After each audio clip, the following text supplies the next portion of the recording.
आपको पता है ये जो द इंडियन कॉन्ट्रैक्ट एक्ट 1872 है ना, ये एक्चुअली बहुत कम लोगों को ये बात पता है कि ये इनैक्ट तो हो गया था अप्रैल में, but it came into power from September. 1 सितंबर 1872 को ये एप्लीकेबल हुआ, but it got enacted on 25th of April 1872. So see it got enacted on, मेरे को मत देखो, वो कर रही है ना, 25th of April 1872, ठीक है। कब इनैक्ट हुआ बताओ? 25th of April 1872।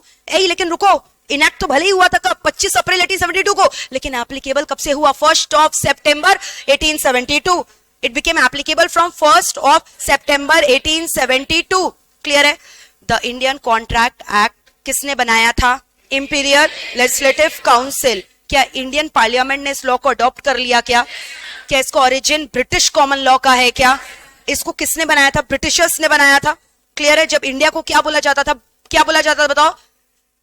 हाँ, ब्रिटिश इंडिया बोला जाता था। वेरी गुड, स्लेवरी का टाइम्स था। क्लियर? इसके अलावा मेरे को बताओ कि ये लॉ कब बनाया गया था या कब बनाया गया था? बनाया कब गया था? इनैक्ट कब हुआ? अप्रैल में ही हो गया था, लेकिन उसको एप्लीकेबल कब से किया गया? कुछ महीनों बाद, 1 September 1872। यहां तक पूरा क्लियर है? कोई भी दिक्कत है? क्लियर है? यानी ये ब्रिटिश इंडिया का एक्ट है क्या? हाँ। इंडियन पार्लियामेंट ने इसको अडॉप्ट किया क्या? हाँ। कब इनैक्ट हुआ? कब इनैक्ट हुआ? Enact 25th of April 1872। Applicable कब से हुआ? 1 September 1872। It became applicable from 1 September 1872। अब सुना ध्यान से, इंडिया आजाद कब हुआ? 1947 में। क्लियर है? अब इसके बाद ना क्या हुआ, सुना ध्यान से। There is a history related to what, कि Indian contract act is actually applicable. अगर अभी आप खड़े रहकर बात करोगे ना, the Indian contract act is applicable on whole of India including Jammu and Kashmir. यानी Indian contract act Jammu Kashmir को भी एप्लीकेबल है। हाँ मैम, पहले ऐसा भी होता था क्या? जम्मू कश्मीर के ऊपर कुछ कुछ एक्ट्स एप्लीकेबल नहीं थे। हाँ मैम, उनको इतना प्रायोरिटी ट्रीटमेंट क्यों दिया जाता था? इसके पीछे एक हिस्ट्री है जो भी मैं आपको बताऊंगी। ध्यान से सुनना, मैंने क्या बोला। जम्मू कश्मीर को ना बहुत प्रेफरेंस दिया जाता था। हमारे जो सरकार है ना, वो जम्मू कश्मीर को बहुत प्रेफरेंस देता है। क्यों? डर लगता है यार, कहीं हमें छोड़कर ना चला जाए, कहीं पाकिस्तान का ना हो जाए, तो इनको बहुत प्यार से संभाल कर, समझ रहे, लाड़ दुलार देकर, बाबू सोना वाला ट्रीटमेंट देकर रखना पड़ेगा। किसको? जम्मू कश्मीर को। तो हुआ क्या, सुना, जब पार्टीशन हुआ था ना, तो बहुत सारे प्रिंसली स्टेट थे, जिसमें से Jammu and Kashmir was also one of the princely state. तो वहां का जो जम्मू कश्मीर का राजा है ना, अब प्रिंसली स्टेट को एक्चुअली ऑप्शन दिया गया था कि आपकी मर्जी, आप खुद सिलेक्ट करो कि आप किस कंट्री के संग जाना चाहते हो, इंडिया के संग रहना चाहते हो कि पाकिस्तान के संग जाना चाहते हो। तो जम्मू एंड कश्मीर ने किसको सिलेक्ट किया? जम्मू एंड कश्मीर का जो जिन्ना था ना, सॉरी, जम्मू एंड कश्मीर का जो किंग था ना, वो जिन्ना को नहीं सिलेक्ट करके जवाहरलाल नेहरू को सिलेक्ट किया। हमारे प्राइम मिनिस्टर कौन थे उस समय बताओ? हाँ, तो किसको सिलेक्ट किया? इंडिया को। तो अब जवाहरलाल नेहरू जी ना, जब 1950 में कॉन्स्टिट्यूशन ऑफ इंडिया ड्राफ्ट करने गए, तो ड्राफ्ट तो कर लिया भारत का संविधान, और हमारे संग कौन है? जम्मू एंड कश्मीर, और जम्मू एंड कश्मीर का राजा। तो अब राजा क्या बोला? बोला नेहरू जी, तुम्हारे संग आ गए हैं, तो मतलब क्या पूरा अपना जो है कानून वगैरह हमारे पर थोप दोगे क्या? तुम्हारा इंडिया का कानून है ना, अपने पास रखो, हमारे पर मत लागू करो। अगर ज्यादा करोगे ना तो हम क्या करेंगे? तुम्हें छोड़कर चले जाएंगे। समझ में आ रहा है? और फिर गाना गाने लग गया, तुम्हें छोड़कर जो मैं जाऊंगा तुम पछताओगे, बड़ा पछताओगे। थोड़ा उल्टा कर दिया मैंने बट यही लिरिक्स सूट करेगा ना इसमें। समझ में आ रहा है? बोला हम जिन्ना के पास चले जाएंगे, नेहरू मेरे ऊपर ये सब लॉ वगैरह अप्लाई मत करो। तो जवाहरलाल नेहरू जी डर गए, बोले अरे भाभी कोई बात नहीं, आप बस बोलिए क्या करना है। बोला कुछ ऐसा प्रबंध करो कि हमारे को ऑप्शन दिया जाए कि आप जो लॉ बना रहे हो, जो मेरे को पसंद आएगा हम वो सिलेक्ट करेंगे, जो मेरे को पसंद नहीं आएगा वो रिजेक्ट कर देंगे। यानी उसके लिए हम अपना कानून खुद बनाएंगे, तुम्हारा कानून फॉलो नहीं करेंगे। बाप रे, ये तो गजब का बात हो गया। मतलब कानून बन रहा है, एक्ट बन रहा है, लेकिन जम्मू कश्मीर उसको फॉलो नहीं करेगा। नहीं करेगा, उसकी मर्जी। ऐसा नहीं बोला नहीं करेगा, it will be left at the discretion. ठीक है, जम्मू कश्मीर खुद डिसाइड करेगा कि उसको ये एक्ट फॉलो करना है कि नहीं करना है। समझ आया मैंने क्या बोला? तो अब उन्होंने डिसाइड किया हम लोग इंडियन कॉन्ट्रैक्ट एक्ट फॉलो नहीं करेंगे। क्लियर है? जम्मू कश्मीर ने क्या डिसाइड किया? इंडियन कॉन्ट्रैक्ट एक्ट फॉलो नहीं करेंगे। इसीलिए कुछ सालों पहले तक the Indian contract act was applicable on whole of India excluding the territory of Jammu and Kashmir.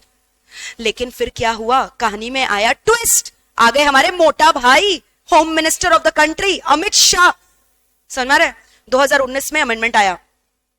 Amit Shah ने बोला कि यार जम्मू कश्मीर को एक तरफ तो तुम बोलते हो, जब पाकिस्तान वाले लोग बोलते हैं हमारा है हमारा है, तुम दूध मांगोगे तो खीर देंगे, कश्मीर मांगोगे तो चीर देंगे, है ना एक डायलॉग? नहीं सुना है डायलॉग? तो ऐसे तो तुम बड़ा एकदम आउट ऑफ वो रहते हो। फिर तुम जम्मू कश्मीर को ये सब एक्स्ट्रा ट्रीटमेंट देकर पराया और सौतेला वाला बिहेवियर क्यों कर रहे हो? तुम देखते हो कभी मम्मी पापा जो है तुम्हारे से एकदम बाबू सोना वाला ट्रीटमेंट करते हैं क्या इस उम्र में?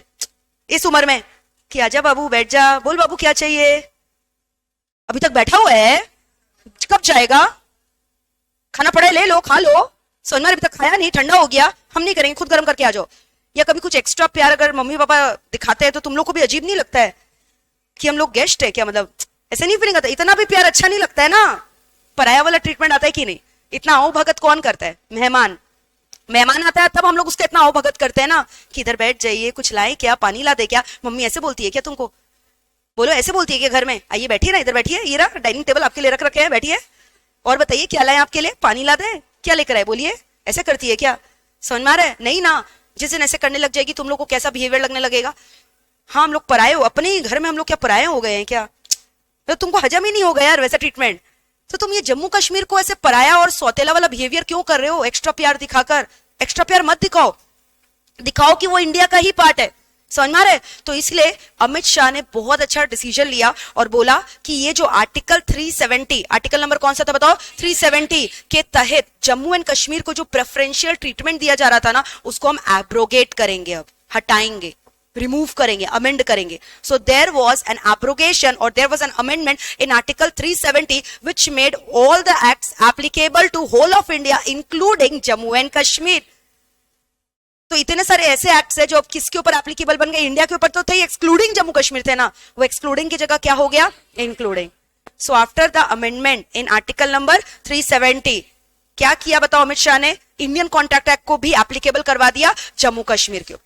तो अगर अब आपसे कोई पूछे क्या Indian contract act Jammu Kashmir के ऊपर एप्लीकेबल, आप बोलना हाँ, because of the amendment in article 370 which came nearly in the year 2019, because of which the Indian Contract Act became applicable to whole of India including Jammu and Kashmir।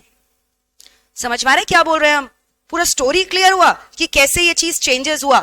एक जमाना था कि जो है कश्मीर और जम्मू को बहुत ज्यादा एकदम प्यारा प्यारा ट्रीटमेंट दिया जा रहा था और जिसकी वजह से और मिसहैपी हो रहा था और कुछ नहीं, समझ में आ रहा है? दे वर मिसयूजिंग द पावर। तो अमित शाह ने इस चीज को क्या किया? ठीक किया और बोला नहीं, तुम अगर हिंदुस्तानी हो तो तुमको सारा चीज फॉलो करना पड़ेगा जो हिंदुस्तान के लिए क्या है एप्लीकेबल। तो क्यों नहीं तुम फॉलो करोगे? करना पड़ेगा। यानी कि आप जम्मू कश्मीर को भी the Indian contract act follow करना पड़ेगा। हाँ जी। कब से आया ये? 2019। कैसे? बाय वर्च्यू ऑफ एब्रोगेशन या अमेंडमेंट इन आर्टिकल नंबर 370।